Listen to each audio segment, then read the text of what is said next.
Hi students, today's topic is major school subjects. As we all know, major school subjects are languages, mathematics, science, social science, art education, physical education, and work education.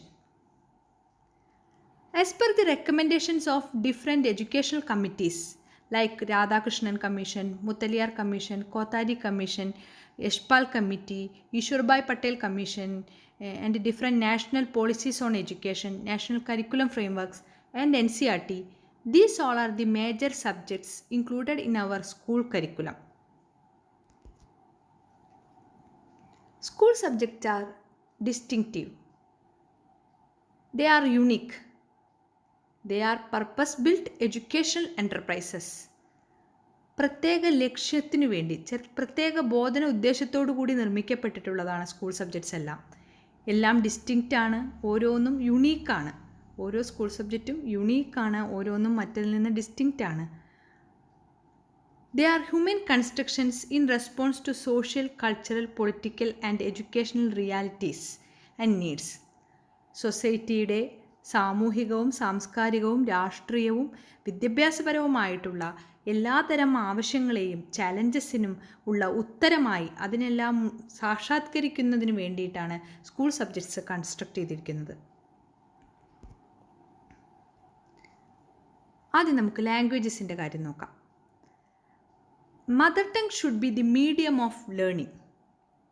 നമ്മുടെ Indian constitution വെച്ച് article 350A പറയുന്നുണ്ട്, state should provide adequate facilities for instruction in mother tongue at the primary stage of education. വിദ്യാഭ്യാസത്തിൽ പ്രാഥമിക തലത്തിൽ, primary തലത്തിൽ ബോധനം നടത്തേണ്ടത് അല്ലെങ്കിൽ പഠനം നടത്തേണ്ട മാധ്യമം മാതൃഭാഷയായിരിക്കണം. അതിനുള്ള എല്ലാ സൗകര്യങ്ങളും ഗവൺമെൻറ് പ്രൊവൈഡ് ചെയ്യണം എന്ന് നമ്മുടെ കോൺസ്റ്റിറ്റ്യൂഷൻ, നമ്മുടെ ഭരണഘടന ആർട്ടിക്കിൾ 350A അനുശാസിക്കുന്നുണ്ട്. നമുക്കറിയാം, നമ്മുടെ മാതൃഭാഷയിലൂടെ ആവുമ്പോൾ നമ്മുടെ എക്സ്പ്രഷനുള്ള ഫ്രീഡം കുറച്ചുകൂടി കൂടുകയാണ്. പ്രത്യേകിച്ചും പ്രൈമറി തലത്തിലുള്ള കുട്ടികളിൽ അവർക്ക് നിർഭയമായി ക്ലാസ്സിലിരിക്കാനും കമ്മ്യൂണിക്കേറ്റ് ചെയ്യാനും അവരുടെ സംശയങ്ങൾ ദൂരീകരിക്കാനും കൂടുതൽ പാർട്ടിസിപ്പേഷനും ഒക്കെ സഹായിക്കുന്നത് മാതൃഭാഷയിലൂടെയുള്ള മാധ്യമത്തിലൂടെ പഠനം നടക്കുമ്പോഴാണ്. കൂടുതൽ ലേണിംഗ് ഔട്ട്കംസ് ഈൽഡ് ചെയ്യാനും ഗ്രേറ്റർ പാർട്ടിസിപ്പേഷൻ ഉണ്ടാവാനും റിച്ചർ ക്ലാസ് റൂം ട്രാൻസാക്ഷന് വേണ്ടിയിട്ടും മദർ ടങ്ങിലുള്ള പഠനം കുട്ടികളെ വല്ലാതെ സഹായിക്കും. കുട്ടികൾക്ക് യാതൊരു ബുദ്ധിമുട്ടുമില്ലാതെ ഫ്രീ ആയി ഇടപഴകാനുള്ള ഒരു സ്വാതന്ത്ര്യം മാതൃഭാഷ നൽകുന്നുണ്ട്. അതുകൊണ്ട് തന്നെ പ്രൈമറി തലത്തിൽ കുട്ടികളുടെ ബോധന മാധ്യമം മലയാളമായിരിക്കണമെന്ന് നമ്മൾ പറയുന്നത്. Next, 3 language formula. Mudaliar commission ആണ് ഈ 3 ലാംഗ്വേജ് ഫോർമുല അല്ലെങ്കിൽ ത്രിഭാഷാ പാഠ്യപദ്ധതി റെക്കമെൻഡ് ചെയ്തത്. Mudaliar commission or secondary education commission 1950-53 doctor Lakshmanaswami മുത്തലിയാറുടെ അധ്യക്ഷതയിലുണ്ടായിട്ടുള്ള ഈ കമ്മീഷനാണ് ഈ ത്രിഭാഷാ പാഠ്യപദ്ധതി അഥവാ 3 ലാംഗ്വേജ് ഫോർമുല എന്നുള്ള ഐഡിയ മുന്നോട്ട് വെച്ചത്. അതിൽ മദർ ടങ്ങിൻ്റെ കൂടെ നാഷണൽ ലാംഗ്വേജായ ഹിന്ദിയും ഫോറിൻ ലാംഗ്വേജ് അല്ലെങ്കിൽ ഇൻ്റർനാഷണൽ ലാംഗ്വേജ് ആയിട്ടുള്ള ഇംഗ്ലീഷും കമ്പൽസറി ആയിട്ട് സ്കൂളുകളിൽ പഠിപ്പിക്കണം എന്ന് മുന്നോട്ട് വെച്ചു. ബാക്കി പിന്നീട് വന്നിട്ടുള്ള എല്ലാ കമ്മിറ്റികളും ഈ ആശയത്തെ സപ്പോർട്ട് ചെയ്യുകയും ചെയ്തു. ഈ 3 ലാംഗ്വേജ് ഫോർമുല എന്തിനായിരിക്കും നമ്മൾ സ്കൂളിൽ ഇംപ്ലിമെൻറ്റ് ചെയ്തിട്ടുണ്ടാവുക? It promotes multilingual communicative abilities. നമ്മുടെ ഇന്ത്യ എന്ന് പറയുന്നത് നാനാ ഭാഷ, നാനാ വേഷം, പലവിധത്തിലുള്ള സംസ്കാരങ്ങളുള്ള ഒരു രാജ്യമാണ്. അപ്പോൾ ഇത്തരത്തിലുള്ള ഒരു മൾട്ടിലിംഗ്വൽ കൺട്രിയിൽ മൾട്ടിലിംഗ്വൽ കമ്മ്യൂണിക്കേറ്റീവ് എബിലിറ്റീസ് പ്രൊമോട്ട് ചെയ്യുന്നതിന് 3 ലാംഗ്വേജ് ഫോർമുല യൂസ്ഫുള്ളായിരിക്കും. ലാംഗ്വേജസ് പ്രൈമറി തലത്തിൽ വേർഡ്സ് സെൻറ്റൻസിൽ സ്റ്റാർട്ട് ചെയ്ത് പോയം, പോയട്രി, അങ്ങനെ കവിതകളിലൂടെയും വിശകലനത്തിലൂടെയും ആസ്വാദനത്തിലൂടെയും അങ്ങനെ പല ഘട്ടങ്ങളിലൂടെ ഭാഷാ പഠനം സ്കൂളുകളിൽ ഡിഫറെൻറ്റ് ലെവലിൽ ഇംപ്ലിമെൻറ്റ് ചെയ്തിട്ടുണ്ട്. അതിനെക്കുറിച്ച് നിങ്ങൾ ഡിസ്കസ് ചെയ്തിട്ട് നോട്ട് പ്രിപ്പയർ ചെയ്തിട്ടുള്ളതാണ്. ഓരോ ഘട്ടത്തിൽ എങ്ങനെയാണ് ഈ ഭാഷാ പഠനം ഡെവലപ്പ് ചെയ്ത് വരുന്നത് എന്നുള്ളത് ഞാനിവിടെ വീണ്ടും എക്സ്പ്ലെയിൻ ചെയ്യുന്നില്ല. Next, mathematics. It is a compulsory subject in school curriculum. It aims mathematization rather than knowledge in mathematics. എന്താണ് ഈ മാത്തമറ്റൈസേഷൻ? മെക്കാനിക്കൽ പ്രൊസീജിയറിലൂടെ ഫോർമൽ കണക്കുകൂട്ടലുകളല്ലാതെ കുട്ടിയെ അല്ലെങ്കിൽ ഒരു ലേണറെ മാത്തമറ്റൈസ് ചെയ്യുക എന്നുള്ളതാണ് ഈ സബ്ജക്റ്റ് കൊണ്ട് ഉദ്ദേശിക്കുന്നത്. എന്താണ് mathematisation? Ability to think logically, formulate and handle abstractions. അമൂർത്തമായ ആശയങ്ങളെ കൈകാര്യം ചെയ്യുവാനും അതിനെ ഫോർമുലേറ്റ് ചെയ്ത് ലോജിക്കലായിട്ട് തിങ്ക് ചെയ്ത് റീസണിങ് ചെയ്യാൻ, മാത്തമെറ്റിക്കലി റീസണിങ് നടത്താനുള്ള ആ ഒരു എബിലിറ്റീനെയാണ് മാത്തമറ്റൈസേഷൻ എന്ന് പറയുന്നത്. വെറുതെ കുറേ കണക്കുകൂട്ടലുകളും ഫണ്ടമെൻ്റൽ ഓപ്പറേഷൻസും പഠിപ്പിച്ച് കുറേ പ്രോബ്ലം സോൾവ് ചെയ്യാൻ കുട്ടിയെ പ്രാപ്തനാക്കുക എന്നതിലുപരി ഒരു വ്യക്തിയെ മാത്തമറ്റൈസ് ചെയ്യുക, അതായത് അവരെ അമൂർത്തമായ ആശയങ്ങളെയും അമൂർത്തതയെയും കൈകാര്യം ചെയ്യാൻ പ്രാപ്തനാക്കുക എന്നുള്ളതാണ് മാത്തമെറ്റിക്സിൻ്റെ ലക്ഷ്യം. അമൂർത്തത എന്ന് പറയുമ്പോൾ എന്താണ്? അബ്സ്ട്രാക്റ്റ് അല്ലെങ്കിൽ അബ്സ്ട്രാക്ഷൻ എന്ന് പറയുമ്പോൾ എന്താണ് ഉദ്ദേശിക്കുന്നത്? നമ്മുടെ പഞ്ചേന്ദ്രിയങ്ങൾ കൊണ്ട് കണ്ടോ കേട്ടോ മണത്തോ രുചിച്ചോ സ്പർശിച്ചോ അറിയാൻ പറ്റാത്ത തരത്തിലുള്ള ഓപ്പറേഷൻസ് നടക്കുന്നത്, ആ തരത്തിലുള്ള ഓപ്പറേഷൻസ് കൈകാര്യം ചെയ്യുന്ന ഒരു മേഖലയാണ് മാത്തമെറ്റിക്സ് എന്ന് പറയുന്നത്. നമ്മുടെ ബ്രെയിനിൽ നമ്മൾക്ക് പറഞ്ഞ് അല്ലെങ്കിൽ കണ്ട് കേട്ട് മനസ്സിലാക്കാൻ പറ്റാത്ത, കണ്ടോ കേട്ടോ സ്പർശിച്ചോ അറിയാൻ പറ്റാത്ത, അല്ലെങ്കിൽ അങ്ങനത്തെ രീതിയിൽ നമ്മൾക്ക് സംവദിക്കാൻ സാധിക്കാത്ത ഒരു തലമാണ് ഈ അബ്സ്ട്രാക്ട്നെസ് എന്ന് പറയുന്നത്. അപ്പോൾ അത്തരത്തിലുള്ള ഒരു മേഖലയെ വിപുലീകരിക്കുക എന്നുള്ളതാണ് മാത്തമറ്റൈസേഷൻ എന്നുകൊണ്ട് ഉദ്ദേശിക്കുന്നത്. It has significance due to its relation to several vocations, its correlation to other subjects and life. മറ്റുള്ള സബ്ജക്റ്റുമായിട്ടും ലൈഫിലും അല്ലെങ്കിൽ ഏതൊരു വൊക്കേഷനുമായിട്ടും മാത്സിന് അഭേദ്യമായ ബന്ധമാണുള്ളത്. നമുക്കറിയാം ഏതൊരു സബ്ജക്റ്റും, physics, chemistry, biology, bio informatics, computer science, technology, social science, economics, accountancy, commerce, psychology, ഏതൊരു സബ്ജക്റ്റ് എടുത്താലും മാത്തമെറ്റിക്സിൻ്റെ അപ്ലിക്കേഷൻ ഇല്ലാതെ നമുക്ക് മുന്നോട്ട് പോകാൻ പറ്റില്ല. ഒരുവിധം എല്ലാ സബ്ജക്ട്സിനും മാത്സ് ആവശ്യമാണ്. എല്ലാവരും മാത്സിനെ ഡിപ്പെൻഡ് ചെയ്യുന്നുണ്ട്. അതുപോലെ ലൈഫിലും നമുക്ക് ഡെയിലി ലൈഫിൽ മാത്സിൻ്റെ സഹായമില്ലാതെ നമുക്ക് ഒരു ദിവസം പോലും തള്ളി നീക്കാൻ പറ്റില്ല. അപ്പോൾ ഇത്രയും സിഗ്നിഫിക്കൻസ് ഉള്ള ഒരു സബ്ജക്റ്റാണ് മാത്തമെറ്റിക്സ് എന്ന് പറയുന്നത്. മാത്സിന് ഒരു പരിധിവരെ മറ്റുള്ള സബ്ജക്റ്റുകളെ ഡിപ്പെൻഡ് ചെയ്യാതെ മുന്നോട്ട് പോകാൻ സാധിക്കും. അതേസമയം മറ്റുള്ള എല്ലാ സബ്ജക്റ്റുകൾക്കും 95% സബ്ജക്ട്സിനും മാത്സിനെ ഡിപ്പെൻഡ് ചെയ്താലേ മുന്നോട്ട് പോകാൻ സാധിക്കുകയുള്ളൂ. Clarity of thought and pursuing assumptions to logical conclusions are central. ചിന്തകളിലെ വ്യക്തതയും അസംഷൻസിനെ കൺക്ലൂഷൻസിലേക്ക് എത്തിക്കാനുള്ള ആ ഒരു ഇതുമാണ് മാത്സിൻ്റെ മുഖമുദ്ര എന്ന് പറയുന്നത്. ലോജിക്കൽ കൺക്ലൂഷൻസും വ്യക്തമായ ചിന്തയുമാണ് മാത്സിൻ്റെ മുഖമുദ്ര എന്ന് പറയുന്നത്. അതാണ് ഇതിൻ്റെ സെൻട്രൽ പൊസിഷൻ, സെൻട്രൽ തീം അതാണ് മാത്തമെറ്റിക്സിൻ്റെ. It enhances the ability to think and reason, to visualise and handle abstractions. Logical thinking, mathematical reasoning, പിന്നെ problem solving, visualise and handle abstractions, ഇതെല്ലാം ഡെവലപ്പ് ചെയ്യുകയാണ് മാത്തമെറ്റിക്സ് സ്കൂൾ കരിക്കുലത്തിൽ ഇംപ്ലിമെൻ്റ് ചെയ്തതിലൂടെ നമ്മൾ ഉദ്ദേശിക്കുന്നത്. മാത്തമെറ്റിക്സിൻ്റെ ഡെവലപ്മെൻറ്റ്സും ഇതുപോലെ തന്നെ പ്രൈമറി തലത്തിൽ number concepts, place values, shape and size, അങ്ങനെ കുട്ടികളിലെ മാത്തമെറ്റിക്സ് ഗെയിംസിലൂടെയും പസിൽസിലൂടെയും ഒക്കെ മാത്സിന് ഇൻട്രസ്റ്റ് വരുത്തുകയും അക്കങ്ങളെക്കുറിച്ചും സ്ഥാനവിലകളെക്കുറിച്ചും ഒക്കെ ഒരു ഐഡിയ കൊടുത്ത് അപ്പർ പ്രൈമറി തലത്തിലേക്ക് എത്തുമ്പോഴേക്കും എക്സ്പോണൻഷ്യൽസ്, ലീനിയർ ഇക്വേഷൻസ്, പ്രോബ്ലം സോൾവിങ്, പിന്നെ ഓപ്പറേഷൻസ് വെച്ചിട്ടുള്ള അഡീഷൻ, സബ്ട്രാക്ഷൻ, മൾട്ടിപ്ലിക്കേഷൻ, ഇതെല്ലാം വെച്ചിട്ടുള്ള പ്രോബ്ലംസ്, അങ്ങനെ അത് ഡെവലപ്പ് ചെയ്ത് ലോഗരിതം ഹൈസ്കൂളിലെത്തുമ്പോഴേക്കും അതിൽ statistics, data interpretation, data handling, complex numbers, negative numbers, quadratic equations, അങ്ങനെ ധാരാളം ടോപ്പിക്സ് വരുന്ന ഒരു മേഖലയാണ് ഹൈസ്കൂളിൽ. അങ്ങനെ ഡെവലപ്പ് ചെയ്ത് വരുന്നത് നിങ്ങൾ ഇന്നലെ ഡിസ്കസ് ചെയ്തിട്ടുണ്ട്, അത് വീണ്ടും പറയുന്നില്ല. മാത്തമെറ്റിക്സിൻ്റെ ഡെവലപ്മെൻറ്റ് അങ്ങനെയാണ് നടക്കുന്നത്. Next, science. Science is a compulsory subject from class 1. It is basic to most professions. സയൻസിൽ മെയിനായിട്ട് അവെയർനെസ് ഓഫ് എൻവയോൺമെൻറ്റൽ കൺസേൺസ്, സയൻസും സോഷ്യൽ സയൻസും ഒരുമിച്ച് ഇൻ്റഗ്രേറ്റ് ചെയ്ത് എൻവയോൺമെൻറ്റൽ സ്റ്റഡീസ് എന്ന് പറഞ്ഞിട്ടാണ് പ്രൈമറി തലത്തിൽ അവതരിപ്പിക്കുന്നത്. പരിസ്ഥിതി പഠനം എന്നാണ്. അത് സയൻസിനെയും സോഷ്യൽ സയൻസിനെയും ഇൻ്റഗ്രേറ്റ് ചെയ്തിട്ടാണ് അതിൽ പറയുന്നത്. കുട്ടിക്ക് സ്വന്തം ചുറ്റുപാട്, നേച്ചറും എൻവയോൺമെൻറ്റിലും നടക്കുന്ന കാര്യങ്ങളും സസ്യങ്ങളെക്കുറിച്ചും മൃഗങ്ങളെക്കുറിച്ചും ചുറ്റുപാടുകളെക്കുറിച്ചുമുള്ള അറിവും അതിൽ ക്യൂരിയോസിറ്റി ഡെവലപ്പ് ചെയ്യുക, ക്രിയേറ്റിവിറ്റി ഡെവലപ്പ് ചെയ്യുകയൊക്കെയാണ് പ്രൈമറി തലത്തിൽ സയൻസ് കൊണ്ട് ഉദ്ദേശിക്കുന്നത്. സയൻസ് എന്ന് പറഞ്ഞാൽ എന്താ? ശാസ്ത്രം എന്ന് പറയുന്നത് സത്യമാണ്, അല്ലേ? എല്ലാ കാര്യത്തിലും നമുക്ക് വിശ്വാസ്യത വരുന്നത് ശാസ്ത്രത്തിൻ്റെ പിൻബലം ഉണ്ടാകുമ്പോഴാണ്. നമ്മൾ ഏതൊരു അഡ്വർടൈസ്മെൻറ്റ് അല്ലെങ്കിൽ എന്തൊരു കാര്യം പറയുമ്പോഴും നമ്മൾ പറയാറുണ്ട് ശാസ്ത്രീയമായ തെളിവോടുകൂടി, അല്ലേ? അല്ലെങ്കിൽ ശാസ്ത്രീയമായി തെളിയിക്കപ്പെട്ടതാണ്. അങ്ങനെ വിശ്വാസ്യത ഉറപ്പുവരുത്തേണ്ട സന്ദർഭങ്ങളിലൊക്കെ നമ്മൾ പറയുന്നൊരു വാക്കാണ് ശാസ്ത്രീയമായി തെളിയിക്കപ്പെട്ടതാണ്. അപ്പോൾ എന്താണ് അതിൻ്റെ അർത്ഥം? ശാസ്ത്രത്തിലൂടെ എന്തെങ്കിലും ഒരു കാര്യം പറയുമ്പോൾ അത് 100% സത്യമായിരിക്കും എന്നുള്ള നമ്മളുടെ ആ ഒരു വീക്ഷണം തന്നെ സയൻസ് എവിടെയാണ് സയൻസിൻ്റെ സ്ഥാനം എന്നുള്ളത് നമുക്ക് ചൂണ്ടിക്കാട്ടി തരുന്നു. സയൻസ് എന്ന് പറയുമ്പോൾ വിജ്ഞാനം, ശാസ്ത്രം, അറിവ് എന്നുള്ളതിനേക്കാളൊക്കെ 100% സത്യസന്ധത എന്നുള്ളത് കൂടിയുണ്ട്. ഒരു സയൻറ്റിഫിക്കലി ട്രൂത്ത്ഫുൾ എന്ന് പറയില്ലേ, അത്രയും വിശ്വാസ്യതയോട് കൂടിയിട്ട് നമുക്ക് കാര്യങ്ങൾ നമ്മൾ വിശ്വസിക്കുന്നത് എന്തുകൊണ്ടാണ്? എക്സ്പെരിമെൻറ്റിലൂടെയാണ് കാര്യങ്ങൾ തെളിയിക്കുന്നത്. UP തലത്തിലേക്ക് എത്തുമ്പോഴേക്കും കുട്ടികൾക്ക് സയൻസ് വേറെ, സോഷ്യൽ സയൻസ് വേറെ ആയിട്ട് കാണിക്കുന്നു.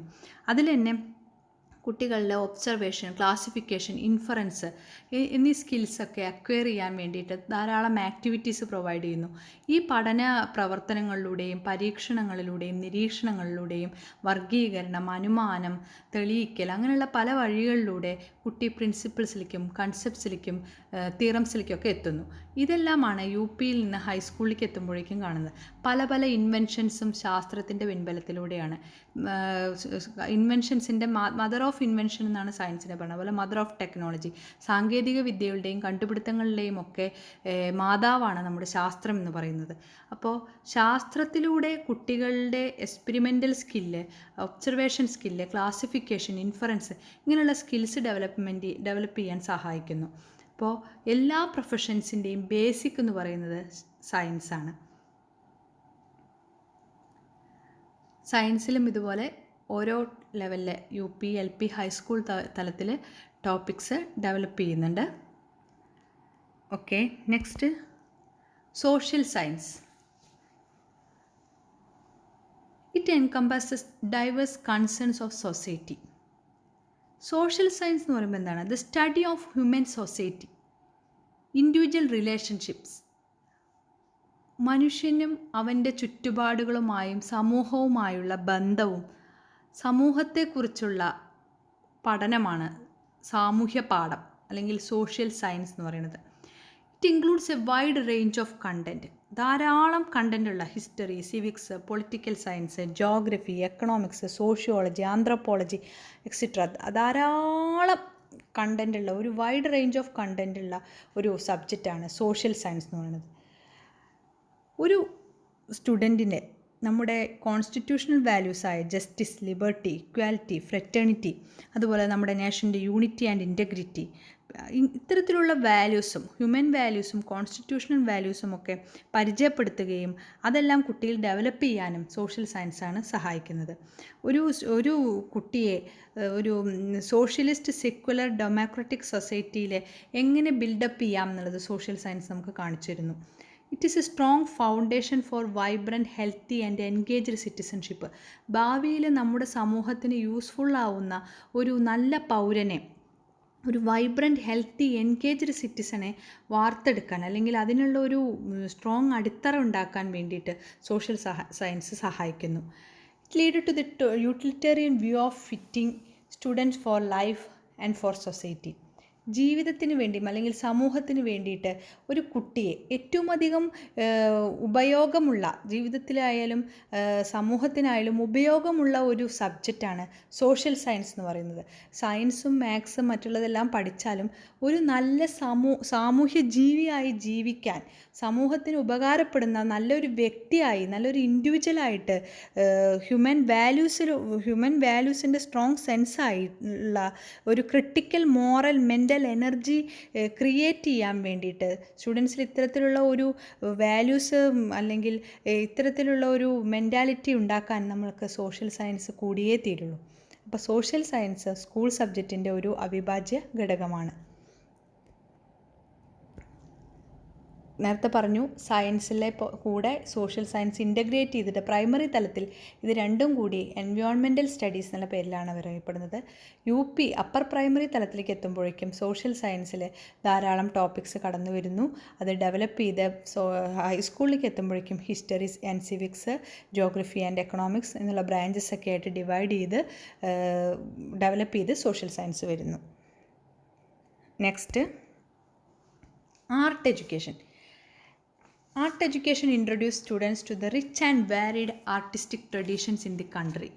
നമ്മുടെ രാജ്യം എന്ന് പറയുന്നത് ധാരാളം കലകളെ കൊണ്ട് സമ്പുഷ്ടമായ നല്ല കലാപാരമ്പര്യമുള്ള ഒരു രാജ്യമാണ്. അപ്പോൾ നമ്മുടെ ഓരോ സംസ്ഥാനത്തെയും വ്യത്യസ്തമായ കലകളെക്കുറിച്ചിട്ടും നമ്മുടെ ഓരോ കുട്ടിയുടെയും ഉള്ളിലുള്ള കലാവാസനകളെ ഉണർത്താനും സ്വന്തം കലകളെക്കുറിച്ച് തിരിച്ചറിയാനും നമ്മുടെ രാജ്യത്തിലെ വ്യത്യസ്തമായ കലകളെക്കുറിച്ചുള്ള അടിസ്ഥാന വിവരങ്ങൾ നേടാനും കുട്ടിയെ സഹായിക്കുകയാണെന്നുള്ളതാണ് ആർട്ട് എഡ്യൂക്കേഷൻ കൊണ്ട് ഉദ്ദേശിക്കുന്നത്. എല്ലാ കരിക്കുലം ഫ്രെയിംവർക്കിലും, നാഷണൽ കരിക്കുലം ഫ്രെയിംവർക്ക്സ് 1975, 88, 2005 എല്ലാത്തിലും promotion of music, art and ഡ്രാമയ്ക്ക് ഇമ്പോർട്ടൻസ് കൊടുക്കണമെന്നാണ് പറഞ്ഞിരിക്കുന്നത്. മ്യൂസിക്, ആർട്ട്, ഡ്രാമ എന്നിവയ്ക്കെല്ലാം ഇമ്പോർട്ടൻസ് കരിക്കുലത്തിൽ കൊടുക്കണം എന്ന് റെക്കമെൻഡ് ചെയ്തിട്ടുണ്ട് എല്ലാ നാഷണൽ കരിക്കുലം ഫ്രെയിംവർക്ക്സും. ആർട്സ്, വിഷ്വൽ ആൻഡ് പെർഫോമിംഗ് അതെല്ലാം ഒരു important component of learning in the curriculum ആയിരിക്കണമെന്നാണ് NCF 2005 ഒക്കെ റെക്കമെൻഡ് ചെയ്തിട്ടുള്ളത്. കുട്ടികളിലെ ക്രിയേറ്റീവായിട്ടുള്ളത്, അത് ഒരു ക്രിയേറ്റീവ് എക്സ്പ്രഷന് വേണ്ടിയിട്ട് നമുക്ക് ഒരു വേദി ഉണ്ടാക്കാനൊക്കെ ഈ ആർട്ട് എഡ്യൂക്കേഷൻ സഹായിക്കുന്നുണ്ട്. കുട്ടികളെ നാടകം, സംഗീതം, പിന്നെ മറ്റുള്ള ഏത് രീതിയിലുള്ള കലകളായാലും, നാടൻ കലകളായാലും ഒക്കെ കുട്ടികളിലെ സർഗാത്മകതയെ വളർത്തുക എന്നുള്ളതാണ് ആർട്ട് എഡ്യൂക്കേഷനിലെ ഒരു മെയിൻ ഉദ്ദേശം എന്ന് പറയുന്നത്. Next, health and physical education. It is necessary for the overall development. നമുക്കറിയാം, നല്ല ഒരു ശരീരം, ആരോഗ്യമുള്ള ഒരു ശരീരത്തിലെ ആരോഗ്യമുള്ള മനസ്സുണ്ടാവുള്ളൂ എന്ന് പറയും. അല്ലെങ്കിൽ ചുവരുണ്ടെങ്കിലേ ചിത്രം വരയ്ക്കാൻ പറ്റുള്ളൂ എന്ന് പറയും. അപ്പോൾ നല്ലൊരു ആരോഗ്യമുള്ള ശരീരം ഉണ്ടെങ്കിൽ മാത്രമേ ബാക്കി നമ്മുടെ എല്ലാ കാര്യങ്ങളും നടക്കുകയുള്ളൂ. രോഗാവസ്ഥയിൽ നമുക്കൊന്നും സാധ്യമാകില്ല. അപ്പോൾ ശരീരത്തെ വളരെ ആരോഗ്യത്തോടു കൂടി കാത്തു സൂക്ഷിക്കേണ്ടതിനെക്കുറിച്ചും ശരീരത്തിലെ ഓരോ അവയവ വ്യവസ്ഥകളെക്കുറിച്ചിട്ടും ഡിഫറൻറ്റ് സിസ്റ്റത്തിനെക്കുറിച്ച് അതിൻ്റെ പ്രവർത്തനങ്ങളെക്കുറിച്ചൊക്കെ കുട്ടികൾക്ക് മനസ്സിലാക്കിച്ചു കൊടുക്കുക, അത്തരത്തിലുള്ള പഠനമാണ് ഫിസിക്കൽ എഡ്യൂക്കേഷനിൽ വരുന്നത്. അവരുടെ ഏജിന് അപ്രോപ്രിയേറ്റ് ആയിട്ട് adolescent education, reproductive and sexual health concerns, പിന്നെ ഡിസീസസ്, HIV, AIDS അങ്ങനത്തെയുള്ള വൈറസുകളെക്കുറിച്ചും ഡിസീസസിനെ കുറിച്ചിട്ടും പാൻഡമിക്സ് ഡിസീസിനെ കുറിച്ചിട്ടും ഡ്രഗ് അബ്യൂസ്, സബ്സ്റ്റൻസ് അബ്യൂസ് അത്തരത്തിലുള്ള കാര്യങ്ങളും, പിന്നെ ഇടയ്ക്കുള്ള മെഡിക്കൽ ചെക്കപ്സ്, യോഗ അങ്ങനെയുള്ള കാര്യങ്ങളൊക്കെയാണ് ഫിസിക്കൽ എഡ്യൂക്കേഷനിൽ ഇൻക്ലൂഡ് ചെയ്തിരിക്കുന്നത്. ഇതിലൂടെ കുട്ടിക്ക് സ്വന്തം ശരീരത്തെക്കുറിച്ച് ബോധവാന്മാരും സ്വന്തം ശരീരം എങ്ങനെ ആരോഗ്യത്തോടെ കാത്തു സൂക്ഷിക്കാം എന്നുള്ള ഒരു ഐഡിയ കുട്ടിക്ക് കിട്ടുന്നു. Next, work education. It's for multiple skill formation. It includes craft centred education.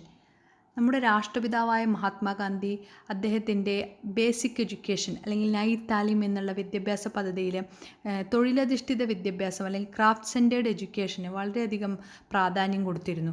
അതിനുശേഷം വന്നിട്ടുള്ള കൊത്താരി കമ്മീഷനും നാഷണൽ കരിക്കുലം ഫ്രെയിം വർക്ക് 2005 ഒക്കെ വർക്ക് സെൻറ്റേർഡ് എഡ്യൂക്കേഷൻ അല്ലെങ്കിൽ ക്രാഫ്റ്റ് സെൻറ്റേർഡ് എഡ്യൂക്കേഷൻ സ്കൂൾ കരിക്കുലത്തിൽ മസ്റ്റായിട്ട് വേണമെന്ന് പറഞ്ഞിട്ടുള്ള റെക്കമെൻഡേഷൻസ് ഉണ്ടായിട്ടുള്ള ഒരു ഇതാണ്. കോത്താരി കമ്മീഷനിലും നാഷണൽ കരിക്കുലം ഫ്രെയിംവർക്കിലും ഒക്കെ ഇതിന് ഇമ്പോർട്ടൻസ് കൊടുക്കണം എന്ന് പറയുന്നു. അതായത് ഓരോ കുട്ടിയും ഒരു കൈവേലയെങ്കിലും അല്ലെങ്കിൽ ഒരു കൈത്തൊഴിലിനെ കുറിച്ചെങ്കിലും അറിഞ്ഞിരുന്നാൽ ഭാവിയിൽ അവന് സ്വന്തമായി ഏൺ ചെയ്യാനുള്ള ഒരു മാർഗം തുറന്നു കാട്ടുകയാണ്. സ്വന്തം വൊക്കേഷൻ ചൂസ് ചെയ്യാനും അല്ലെങ്കിൽ ഒരു വൊക്കേഷണൽ എഡ്യൂക്കേഷനെ ഒരു ഫൗണ്ടേഷൻ ഇടാൻ വേണ്ടിയിട്ട് ഈ വർക്ക് എഡ്യൂക്കേഷൻ സഹായിക്കുന്നു. അതുകൂടാതെ കുട്ടിയിലെ ഇപ്പോൾ പട്ടേൽ കമ്മീഷൻ, ഈശ്വർഭായ് പട്ടേൽ കമ്മീഷൻ പറയുന്നുണ്ട് socially useful productive work, SUPW, socially useful productive work എന്നാണ് അവരതിന് പറയുന്നത്. അതായത് സൊസൈറ്റിക്ക് ഉപകാരപ്രദമാവുന്ന രീതിയിൽ പ്രൊഡക്റ്റീവായിട്ട് നമ്മുടെ ലിഷർ ടൈമിനെ ഉപയോഗിക്കുക എന്നുള്ളത് കൂടി ഈ വർക്ക് എഡ്യൂക്കേഷൻ കൊണ്ട് സാധിക്കും. നമ്മൾക്ക് അധികമായി കിട്ടുന്ന സമയം അല്ലെങ്കിൽ വെറുതെ നമ്മൾ ചെലവഴിക്കുന്ന ഈ സമയങ്ങൾ സമൂഹത്തിന് ഉപകരിക്കുന്ന രീതിയിൽ അല്ലെങ്കിൽ നമുക്ക് എന്തെങ്കിലും ഉപയോഗപ്രദമായ രീതിയിൽ ചെലവഴിക്കുക എന്നുള്ളത് കൂടി വർക്ക് എഡ്യൂക്കേഷൻ്റെ ഒരു ഉദ്ദേശമാണ്. അതുകൂടാതെ learn the dignity of labour and experience the joy of doing, തൊഴിലിൻ്റെ മഹത്വം അറിയാനും തൊഴിലിലൂടെ നേടുന്ന സംതൃപ്തി, സ്വന്തമായി തൊഴിൽ ചെയ്ത് ഏൺ ചെയ്യുമ്പോഴുള്ള ആ ഒരു സംതൃപ്തിയും അതിൻ്റെ ഒരു അഭിമാനവും കുട്ടികൾക്ക് മനസ്സിലാക്കി കൊടുക്കുക എന്നുള്ളത് കൂടി വർക്ക് എഡ്യൂക്കേഷനിലൂടെ ഉദ്ദേശിക്കുന്നു. അതുകൂടാതെ ഗ്ലോബലൈസ്ഡ് എക്കണോമിയുടെ ചലഞ്ചസ്, നമ്മുടെ സാമ്പത്തികമായിട്ട് വളരെയധികം ഞെരുക്കങ്ങൾ നമുക്ക് നേരിടേണ്ടി വരാം. നമ്മുടെ രാജ്യത്തിൽ നിന്നും നമ്മുടെ കുടുംബത്തിലോ അല്ലെങ്കിൽ നമ്മുടെ സൊസൈറ്റിയിലൊക്കെ വരുന്ന ഈ സാമ്പത്തിക ബാധ്യതകളൊക്കെ എങ്ങനെ മീറ്റ് ചെയ്യാം, എങ്ങനെ സ്വന്തം കാലിൽ നിൽക്കാം, ചുരുക്കി പറഞ്ഞാൽ അങ്ങനെയാണ് സ്വന്തം കാലിൽ നിൽക്കാം എന്നുള്ളത് പഠിപ്പിക്കാൻ വർക്ക് എഡ്യൂക്കേഷൻ വളരെ യൂസ്ഫുള്ളാണ്. ഇതെല്ലാമാണ്, ഇത്രയും സബ്ജക്ട്സാണ് നമ്മുടെ സ്കൂൾ കരിക്കുലത്തിൽ മെയിനായിട്ട് ഇൻക്ലൂഡ് ചെയ്തിട്ടുള്ളത്. Okay, thank you.